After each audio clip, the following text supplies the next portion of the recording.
six different or eight different topics just to help them, because I know they need to study, but they don't have, the cost to pay for any workshop to attend. So I think at that time I thinking, oh, Iqbal, you can do something for them, that I'm working in the university. I can, take one hall, invite some speaker from our university or another university, because I know some lecturer, to do this lecture free for them. And really, I'm grateful for them because they agreed to come without any cost. We did this a workshop for 2 or 3 weeks. It was very good a workshop. They take so many benefits from this workshop free. And I did something, Ramadan month, Ramadan month, fasting month. Yeah, that because that's time last year, 2017. I tried to do something for them because I know that the scholarship for them sometime late, they cannot pay for the rent here in Malaysia, because the student with their family, with children, with, so sometimes difficult time for them to continue or buy anything for research, or pay for rent, or send their children for to the school. So I tried all my best to talk with my boss. Please help me to talk with the, the boss here in the leaders here in UKM, to help this student, just give discount or give any amount for them, because the situation in Yemen. She tried, and I talked with so many people in UKM about that. I can I cannot say me, just me and Prof. Amina. We can do something that we give a small amount for each student from UKM. This is one thing. Another thing, we take some money as donation from the people outside UKM, not from UKM, not from the university, from outside UKM. Sorry, from outside UKM, and we during Ramadan month we buy food for 3 rounds.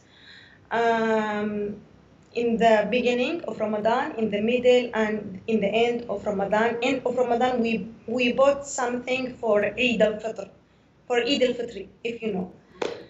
This is the during Ramadan, and then I stopped to take donation. But I think after that, if we can help some, also that time in Ramadan, we send some donation for some needed family in Yemen also. So we help the student in UKM, and also I sent, but that time it was not too much. It was around 30 families or 35, not too much. But after that, before 1 month or 2 months, when the winter starts, we know in Yemen, some the people in Yemen without salaries, no government salary. So I tried to collect some donation and send to Yemen for needed people. I think now I already sent for more than 80 families, more than 80, I think more than 85 families, needed family to buy something. I know that the amount is little, but I think they can buy some food. At least I can help. Can I ask you something? Do you identify as an activist for refugees? For For me, display, yes. Are you an activist apart from a scientist? yes, I'm a refugee scientist. Okay, yes. Yes. And are you also an activist for refugee scientists like you and for women too?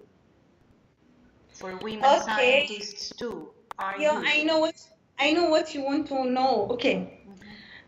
You mean if I can help some women scientists here in Malaysia or Not if outside I Malaysia? can, is it your intention to help women scientists? Because it is true that Yemen, Malaysia not that much, is a male-dominated society, okay? I mean, is it easy for women like you to study and become Understand. postdoctoral?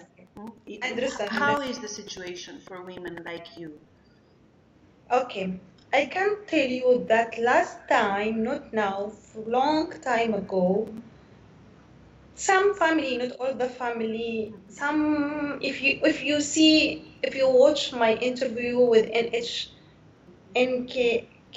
I don't know, it's channels, Japanese channels. I talk about this topic. That not all the families in Yemen, they don't allow the daughter or woman to study or to go out to study. No, this is, the world, they have wrong view that Yemen, the woman cannot study, the woman cannot go out from Yemen. She has to take her husband or brother to go out like that. But I can tell you, no. Now the woman in Yemen became, now it's became, she is a became a social, she can take a social or political position in our government. She is now she is now a lecturer, she is a teacher in school, she is a doctor in hospital. um, she is now as a nurse, so many things. It's educated woman now, and not like last time. If I tell you, like any country, some families, they don't have money to send his daughter to complete the study. I can tell you, yes, we have in Yemen some family close mine. Yes, we have. I cannot say we don't have. We have, but it now reduce, not like last time. So So it's you are trying to say that the international media misrepresent the situation, that it's not accurate, that Yemen is male dominated and that women are not allowed to study. This is not true. That's what you're saying. not true, not right, because yes, this is we have in Yemen, but not strong like the word, understand. Okay. No. Okay. So Some, I can, some, not all. Some, like village, some people not educated, just they send the daughter to study school and stop, don't go to university. But not in Yemen. I cannot talk about Yemen like that. Okay. Because we are educated. So many people, a woman now in Yemen, scientists, not like me, not just me. There is Ghania now in Germany. There is Huda Basalim in Aden now. There are the Al Sabir Foundation awardee also. Who's Yaqbal? Huda Basalim, Ghania. We have a lot. We have so many. I cannot say. Okay. I get I want to just correct this. I want to correct this, info this for mentality. all. It's not. Yes. It's misrepresented. So you didn't have a problem with your. I mean, No. your parents didn't raise any objections to you studying hard science. My family educated family. My family is educated family. What is the profession of your parents? What do they do for a living? Your parents? My father engineer. Okay.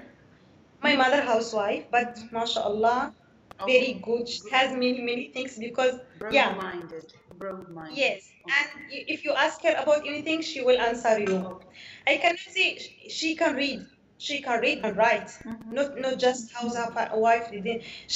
My father sent to her when we became elder. They sent her to study a bit. Now she can read, she can write. So because my father, educated, father. So we are five sisters and two brothers. I'm number two. My elder sister also lecturer in Taiz University. My sister after me master in geography in Aden University. I have the two others. They are a medical doctor, a laboratory science. Everyone. Yeah, and this is your parents. Your parents motivate you. This is the fact that your parents motivate you to get educated. Yeah, not just my parents, our family, my uncle, my cousin. Family, the extended. Yes. Family. Okay. Yes, and so many families in Yemen like us, not just us. Okay. Especially in Taiz city. Taiz city is educated city. Okay. Especially in Taiz city. Okay. So also in Aden, the south of Yemen, Aden, Shabwa, Hadramaut, also so many educated. I can say also in Sana'a now it's become good, and also Last time, some cities like Damar or Al Kharida, but I don't want to mention the name of the cities, just for you, not for the media. Some cities last time we heard that a little bit of women go and study, but now the women is more than the men in the universities, and so the people it's become open. They know But do you that. think the war will set this progress back? I mean, do you think the fact that before the war more women were going to university, because of the war, this thing will slow down a bit, this progress? Not in all the not in all the cities, because some city is safe. Like Taiz city is very dangerous place now. So sometime if you are walking outside, the rocket come, you will die. So in Taiz, um, we closed the school, universities for a while, long time, but other cities no. Other cities is no. So I can tell you depending on the situation in the city, but still, after the war, when I see the news, oh, my country it's become very educated. I see the women, uh, work anything there. It's very good. It's very good. We have yeah. Now I think the media is become very important because the people go and read and do something to make the people very open mind, not like last time before. I think this situation, not just in Yemen, in any country around us. Great. So, what made you choose to study this specific field? What attracted you to this field? What exactly? Okay, I will tell you, I don't know if you will believe me or not. It's very funny story. We'd like to hear it. Okay, I will tell you everything, and then you can select what you want to put it. Um, During my school, really, I was hate the chemistry. I never loved the chemistry. So sometime during the class of the chemistry, I was the head of the student last time because I was naughty. I have the teacher make me as head to maybe I will come down. Oh, During the class of the chemistry, sometime, because I don't like it, the chemistry class, I try to do something to make the teacher angry and go out. I still remember. But, when I heard about, when I become more mature when in the high school, and also I can not just mature, and also I want to challenge anything difficult. I was like that until now. I want to challenge anything difficult because nothing is impossible. We can do it. In the school, after I finish my school, high school, I have to go to the university. So all my friends and my father, my family know that I don't like it, the chemistry field. So that's why my father and my cousin go to the university and register me as physics. When I asked my father, why you do that? He said, because you don't like the chemistry, so I put you in the physical chemistry, physical department. So I told him, please go and change me chemistry because I don't want anyone to select for me what I want to study. And also, I heard a lot about a scientist, professor in the chemistry, how they become a professor or a scientist. So when I thinking, there is something wrong with us because we hate the chemistry. Why? I have to do like them. I want to know what's the difference between me and them. I told my father, please. I heard a lot about the professor in chemistry. Yes, I don't like it, the chemistry, but I want to see what's the difficult in the chemistry because the university study is different for the school. So my father, he cannot say not. He went to the university and changed my field to chemistry. I challenge myself. I want to tell all the people around me, friends and family, that I can do it. And I did it. so previously chemistry was difficult, and that is why. I mean, you saw it in high school as something difficult, and that is why you decided to challenge how you thought about it. That because it is difficult, and perhaps my father enrolled me in the physics department, Not because my father, because I heard a lot about a scientist in chemistry, that they professors. were good, that they were very good. Yeah, I want to know how they become professor in the chemistry. So there is no difference between me and them. So, I'm a human. They are human. They have a mind. I have a mind. So I have to study a lot. There were also professors in physics, not only in chemistry. But why did you focus on those of chemistry? I will tell you. Because I want to tell the people around me that I can study chemistry, because they thought that I had chemistry, so I cannot study. Okay. But I want to tell them that I can do it. Nothing is impossible, nothing difficult. So I can do it if I will study hard. I can do it. So if somebody tells you cannot do something, you will do it, as a reaction. That's the kind of person you are. You take this. Okay, that's good. That means I don't like it. You are not a person who is easily defeated. You don't take no. Yes, I never give up. Alhamdulillah, till now I never give up. And also, when I heard any people said, "Oh, difficult, we cannot do it," so I thinking, but why we cannot? We can do it, because if some people can do that, we can do it. We are a human. So we have to thinking, study, do something good, and then I can do it. That's why I finished my bachelor in biological chemistry. Very good. My degree, it was very good. Alhamdulillah, 86%, I think. I'm not sure. Very good. The degree is very good. And then nobody believed me when I said I want to study master and PhD in chemistry. Really, I want to be a doctor. I want to be a professor. My father.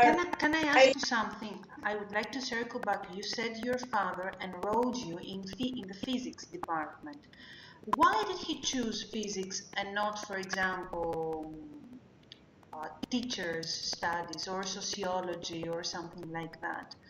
Did you like hard sciences? Just go to this, he go to the science and technology faculty, because because in the high school we have to decide what we want to study.